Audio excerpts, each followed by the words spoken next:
تعالوا مع بعض النهاردة نعمل حاجة حلوة جدا، نعمل السينابون مع بعض بعجينة حلوة وهشة وطرية وسهلة وجميلة قوي. يلا بينا نسمي الله ونصلي على الرسول وندخل على الفيديو بتاعنا. اول حاجة معايا كوبايتين كده من الحليب، هضيف عليهم كمان نص كوباية من الزبدة السايحة، وكمان عليهم كيس من الخميرة الفورية، يعني معلقة كبيرة او معلقة ونص. معايا كمان 4 معالق من السكر، هضيف عليهم كيس من الفانيليا، وكمان هضيف عليهم بيضاية. هقلب بقى كل المكونات السايلة دي معايا علشان كده نخلطهم مع بعض كويس جدا. الحليب بتستخدميه بيكون دافي شوية مش ساقع، والبيضة بتطلعيها كده بتسيبيها بدرجة حرارة المطبخ عشان العجينة بتاعتك تكون مظبوطة وحلوة. بعد ما نقلبهم بقى كويس قوي وندوب السكر بتاعنا، هبتدي انزل بكيلو من الدقيق.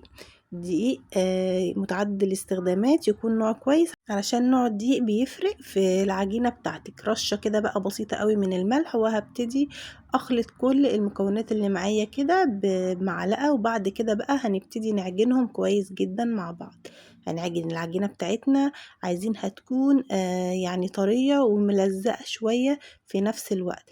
انا ضفت كوبايتين من الحليب، وزي ما قلت لكم بيكون دافي، وسايبه نص كوبايه كده على جنب علشان لو لقيت العجينه بتاعتي محتاجه ابتدي انزل كده بشويه شويه لحد ما الاقي العجينه بتاعتي القوام اللي انا محتاجاه. خلاص، يعني كل الوصفه اللي عندنا كده استخدمنا لها كوبايتين ونص من الحليب، وممكن تستخدمي نص ميه ونص حليب لو انتي مش حابه تستخدمي كل الكميه اللي عندك حليب يعني.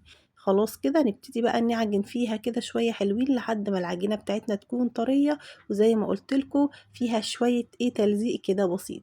هبتدي بقى رشة كده من الزيت او الزبدة، وابتدي اغطي العجينة بتاعتي واسيبها بقى تختمر براحتها خالص. طبعا الجو بدأ يسقع شوية فسبتها ساعة، اختمرت براحتها. اهم مرحلة تسيبيها تختمر براحتها. على ما العجينة بتاعتنا تختمر هنجهز احنا الاضافات التانية. تعالوا نعمل الصوص الابيض. نص كوباية كبيرة من السكر البودر، وكمان نص كوباية من الحليب البودر، ربع كوباية من الحليب. معايا 4 قطع من الجبنة المثلثات، ورشة من الفانيليا. هبتدي بقى اخلطهم كويس قوي مع بعض. طبعا عايزة تضعفي الكمية براحتك جدا زي ما تحبي. ده الصوص الابيض سهل جدا وطعمه خطير، مفيهوش اي حاجة. تعالوا بقى نفضيه كده في حاجة، وبعد كده هنعمل برضو مع بعض صوص الشوكولاتة بطريقة سهلة وبسيطة، ومكونات برضو موجودة في البيت كده. علشان لو بتحبي بقى الصوص الأبيض تستخدميه، بتحبي صوص الشوكولاتة تستخدميه، لو بتحبي ميكس زي ما أنا هعمل برضو تستخدمي. معايا ربع كوباية كده من الكاكاو الخام، هضيف كمان عليهم نص كوباية كده من السكر. انا استخدمت ربع سكر عادي وربع كمان اللي هو البودر، لو عندك بودر بيكون احسن يعني بيسهل عليكي. لو ما عندكيش استخدمي السكر العادي. ربع كوباية من الزيت، ربع كوباية من الحليب. وطبعا لو حابة تضيفي زبدة بتضيفي زبدة سايحة خلاص، بس الزيت النتيجة بتاعته احلى يعني. هخلطهم بقى كويس قوي. وعايزة اقولك كمان الكاكاو اللي انت هتستخدميه لازم يكون طعمه حلو، علشان ده اللي هيديك الطعم بتاع صوص الشوكولاتة. يكون طعمه كده كويس بتحبيه استخدميه. كده جهزنا الصوص الشوكولاتة والصوص الأبيض. تعالوا بقى نجهز الحشو اللي هنعمل بيه السينابون.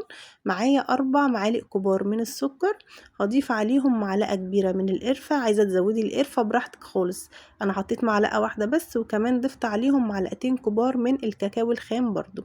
هخلطهم بقى كويس قوي مع بعض، وهسيبهم بقى على جنب لحد كده العجينة بتاعتنا خلاص كانت قربت تختمر. هنشتغل بقى فيها على طول. العجينة بتاعتي خلاص الحجم بتاعها اتضاعف، نديها بوكس كده تمام ونبتدي بقى نشتغل فيها على طول. هجيب رشة بسيطة قوي من الدقيق كده على الرخامة، طبعا الرخامة احنا منضفينها ومظبطينها. وهبتدي بقى افرد العجينة اللي معايا، ما شاء الله طرية وحلوة وهتفرد معاكي بسهولة.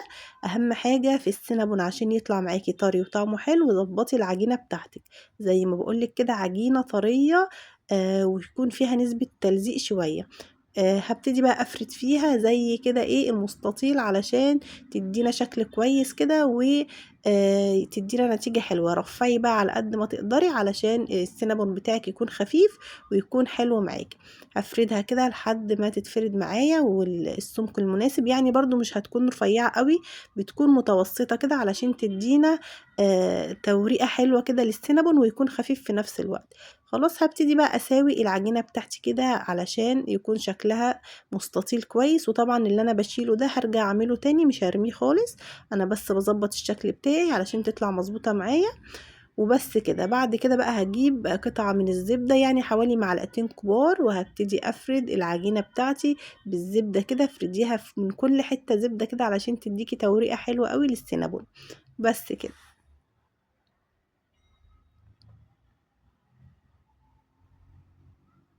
بعد كده بقى هجيب الخلطة اللي احنا عملناها، السكر على القرفة على الكاكاو الخام. زي ما قلت لك استخدمي طعم كاكاو خام يكون طعمه كويس علشان هو ده اللي هيديك الطعم الحلو.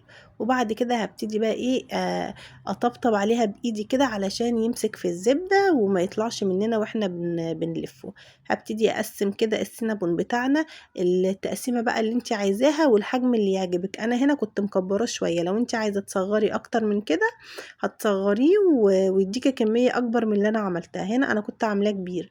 خلاص قسمته كده. وبقى بتاعة البيتزا، القطاعة بتاعة البيتزا ابتديت كده اعمل بالطول، تقطيع بالطولي، وهبتدي الف بس كده ونقفل من الطرف الاخير علشان ما يتفتحش مننا وهو في الفرن. خلاص ابتدي بقى الم كل السينابون كده بنفس الشكل. عايزه اقول لكم عجينه ما شاء الله تحفه، ريحته خطيره، تحفه. جربوه بقى ان شاء الله هيعجبكم.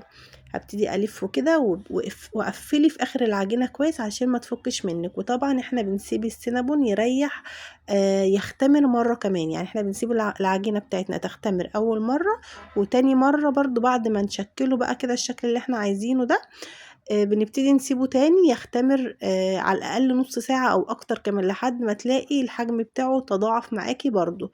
تمام كده. ده الشكل النهائي بتاع السينابون. تعالوا بقى نجيب الصينية بتاعتنا اللي هنستخدمها.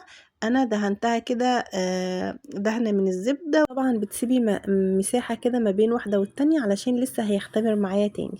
والقطعة اللي فاضلة دي اللي أنا كنت شايلها دي زيادات، هبتدي برضو أشكلها كده ونعملها قطعة كمان معانا. يعني الكيلو اللي عندي عمل لي تقريبا كده 9 من السينابون، بس كبير، حجمه كبير. لو انت عايزة حجمه صغير صغري بقى التقطيعة اصغر من كده وهيكون برضو حلو معاكي. خلاص كده هبتدي برضو اعملها بنفس النظام، نحشيها بقى بالسكر والقرفة وكاكاو الخام ونبتدي برضو نلفها ونسيب بقى السينابون بتاعنا زي ما قلت لكم كده هيريح. انا سبته تقريبا نص ساعة لحد ما حجمه تضاعف معايا. هنشوف مع بعض بعد ما سبته ريح النص ساعة. ممكن تسيبيه اكتر لان الجو دلوقتي زي ما قلت لكم بدأ يسقع، فالعجينة بتاخد وقت شوية على ما تختمر. خلاص كده هدخله بقى الفرن، فرن ساخن على درجة حرارة 180 في الشبكة اللي في النص. هنسيبه تلت ساعة وبعد كده هبتدي اشغل الشواية عليه 5 دقايق بس وهيكون جاهز معايا وزي الفل. ريحته كانت خطيرة. تعالوا بقى نجيب الصوص بتاعنا اللي احنا عملناه وننزل كده على السينابون. بس انا عايزة اقولك على معلومة برضو مهمة، اهم حاجة تسيبي السينابون يهدى شوية، يعني مش اول ما يطلع من الفرن تحطي عليه الصوص بتاعه، لا سيبيه يهدى شوية علشان ما يشربش منك الصوص والصوص هتلاقيه بقى مية كده عليه. سيبيه يهدى شوية وبعد كده انزلي بقى. انا نزلت بالصوص الابيض وبعد كده صوص الشوكولاتة والاتنين عملناهم في البيت. لو انت عايزة تستخدمي اي حاجة تانية كريم كراميل اي حاجة بتحبيها ممكن تستخدميها على السينابون. من الحاجات الحلوة قوي يعني اللي تطلع معانا بكذا شكل وكذا طعم. بس كده نزلت بصوص الشوكولاتة طعمها خطير. عايزة تستكفي بالصوص الابيض هيكون حلو معاكي برضو، عايزة الصوص الشوكولاتة مع الابيض هيكون برضو طعمه حلو زي ما بتحبي بقى الطريقة اللي انت بتحبيها والطعم اللي انت بتحبيه. ولو حابة كمان كريم كراميل زي ما قلتلك اي طعم عندك استخدمي زبدة اللوتس اي حاجة. خلاص هبتدي بقى ايه ندوق مع بعض بقى كده ونشوف قد ايه السينابون بتاعنا كان طري والعجينة حلوة قوي وهشة ومستوية كويس، كانت طعمها تحفة.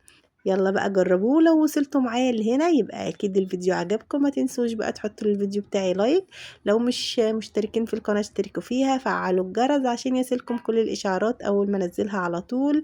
لو اول مرة تشوفيني اشتركي في القناة بتاعتي وشاركي الفيديو بتاعي مع كل اصحابكم وحبايبكم علشان يوصل لناس كتيرة جدا. وطبعا هنا بقى انا زودت صوص شوكولاتة كمان وما اقولكوش بقى على التحفة، خطير يا جماعة.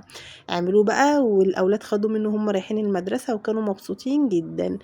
يا رب الفيديو يكون عجبكم. بصوا بقى قد ايه طري وجميل وهش كده، خطيرة قوي. استنوني في فيديو جديد. باي.